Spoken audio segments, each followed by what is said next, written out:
अपने गुरु महादेव के चरणों में प्रणाम करता हूँ। इस कालखंड के प्रथम शिव शिष्य भैया साहब श्री इंद्रानंद जी के चरणों में प्रणाम। शक्ति स्वरूपा माँ दीदी नीलम आनंद के चरणों में प्रणाम करते हुए आप सभी गुरु भाई बहनों को मैं प्रणाम करता हूँ। और आज एक विशेष कथा मैं आप सबके लिए ले आया हूँ, और इस कथा से हमारे जीवन में क्या असर पड़ेगा इसका श्रेय भी मैं आप सबको समझाने का प्रयत्न करूंगा। वैसे मैं आप लोगों से हर वीडियो में कहता हूं मैं कोई ज्ञानी नहीं हूं, लेकिन मुझे जो अनुभूति होती है या जो बात मुझे अच्छी लगती है मैं आप सभी गुरु भाई बहनों को शेयर करता हूं। एक जंगल में तोते रहते थे, दो तोते थे, और दोनों जो है जीवन यापन करते थे। दोनों एक ही माँ बाप के संतान थे। एक दिन एक बहेलिया ने उन दोनों तोते को पकड़ लिया, और पकड़ने के बाद उनके देखा तो बड़ा खुश हुआ कि आज बहुत अच्छा सौदा मेरे हाथ लगा है। उसने दोनों तोते को लेके और वो पहुंच गया बाज़ार में। कहा कि इन दोनों तोतों को बेच के मैं एक अच्छी कीमत मिलेगी मुझे, और मेरा काम आज का बहुत अच्छा रहा। और उसने बाज़ार में उनको बेचने का काम किया। थोड़ी देर बाद एक कसाई आया, और एक कसाई ने एक तोता पसंद किया और उसने वो तोता खरीद लिया। तोता खरीदने के बाद वो लेके चला गया, और थोड़ी देर बाद एक संत का आगमन होता है। और संत ने जब उस तोते को देखा, तो संत भी बुजुर्ग हो चुके थे, अकेले कुटिया में रहते थे। तो संत ने भी देखा कि तोता चलो रहेगा तो मेरा भी मन लगा रहेगा कुछ ना कुछ, क्योंकि तोता ऐसा प्राणी है कि वो नकल भी करता है, जो हम बोलते हैं तो बोलने भी लगता है। तो संत ने उस तोते को खरीद लिया। दोनों लेके चले गए, और एक तोता पहुंचा कसाई के पास और दूसरा तोता पहुंचा संत के पास। तो जो कसाई के पास रहता था तोता, तो हमेशा कसाई तो भाई उसका काम ही था मारना पीटना काटना। तो वो हमेशा बकता था मारो पीटो काटो, मारो पीटो काटो। और उस तोते ने सुना तो उस तोते ने वही बात रट ली, और वो तोता वैसे ही बोलने लगा कि मारो पीटो काटो, मारो पीटो काटो। और दूसरी तरफ जो तोता था तो वो संत के साथ रहता था। संत अपना सुबह की पावन बेला में उठते थे और जो है कि नमः शिवाय का उद्घोष करते थे, नमः शिवाय का जाप करते थे। और वो तोता भी सीख गया था, अपने इष्ट का भजन कीर्तन करते थे, वो तोता भी सीख गया था।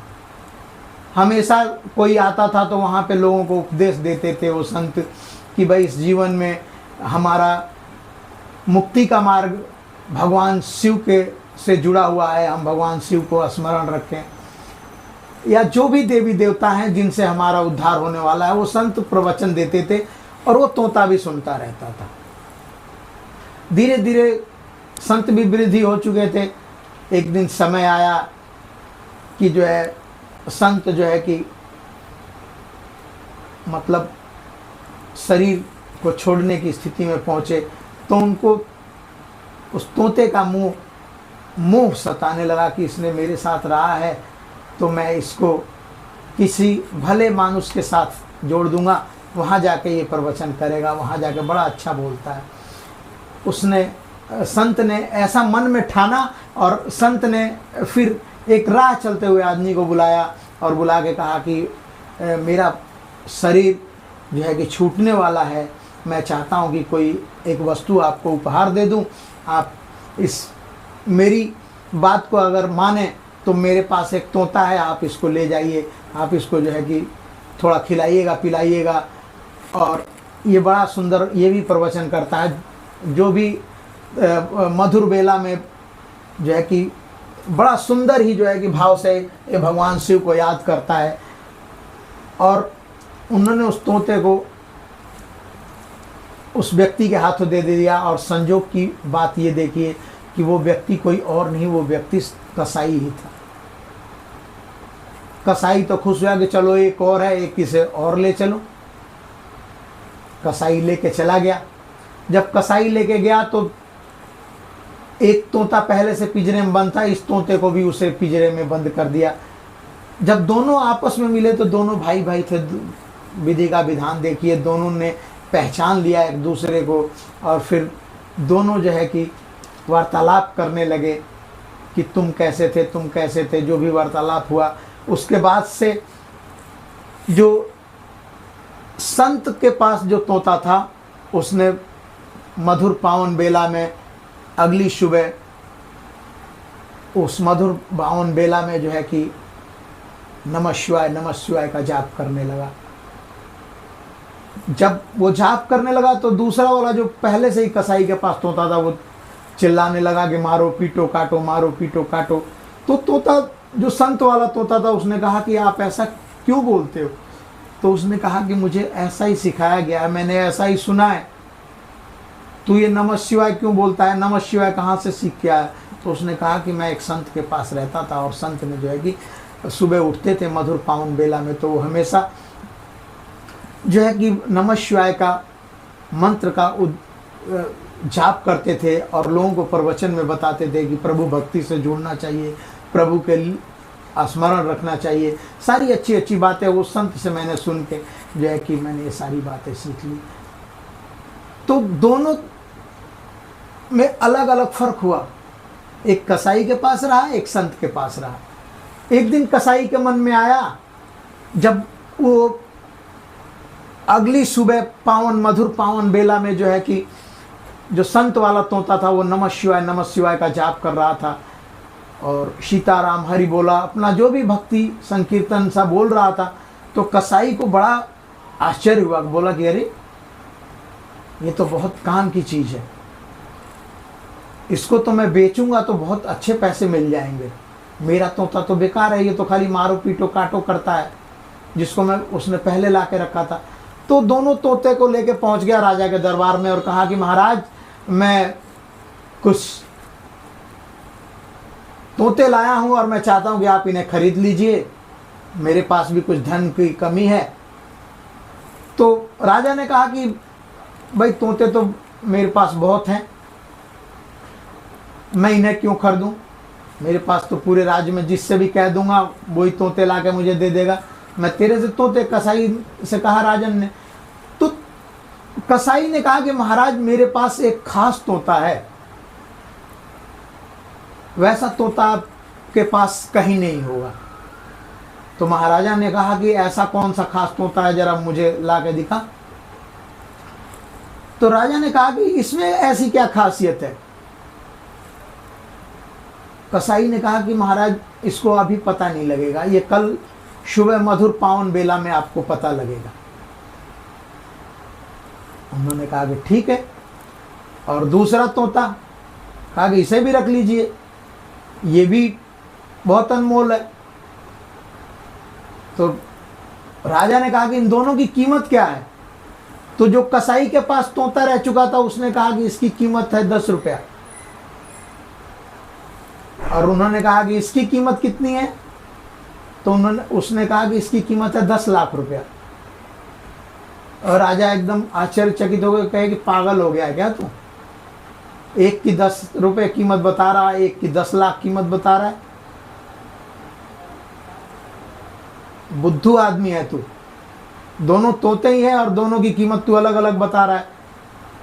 उस कसाई ने कहा कि महाराज आप इन दोनों को रखिए और जो है कि कल मैं आऊँगा, कल आप मुझे बताइएगा कि दोनों की कीमत क्या है।